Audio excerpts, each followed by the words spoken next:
จ้ามีเมนูสีขาวดุนหัวเป็นบะหมี่เท100%เด้อตอบโจทย์ทุกๆสำหรับสาวไฮชาวเหนือสาวเกษตรเฮาตัวนี้แม่นลูกค้าเป็นที่เขากำเนาะบ่ต้องเอาหอหนาหักเลยเนาะสีขาวหอมเดียวมันขาวๆงามเลยเด้อเดี๋ยวนี้เนาะสามารถมากินได้เลยเนาะเอาไปนึ่งกินได้เลยเนาะ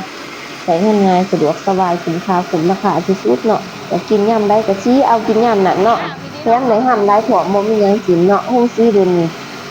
จะสามารถปรับได้10ระดับเด้อปรับให้เข้าได้เพียงที่สุดเนาะสิให้เข้าได้3ระดับเนาะให้เข้าเกรด A เกรด B เกรด C เนาะ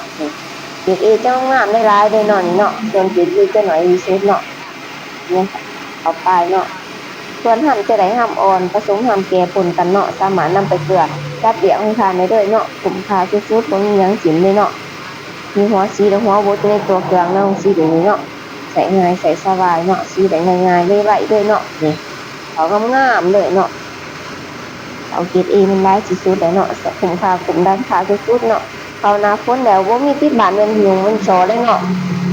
เขาหน้าฝนแล้วมีติดบ้านมันสะดวกสบายสุดเนาะอยากกินยามใดก็สิเอากินยามนั้นเนาะใช้งานง่ายสะดวกสบายใช้ดีใช้คักเนาะค่าคุ้มราคาสุดๆถามพ้องว่าซื้อไปแล้วบ่ผิดหวังแน่นอนเนาะเอามาเบิ่งมาเลือกมาชมกันอาหารได้เด้อ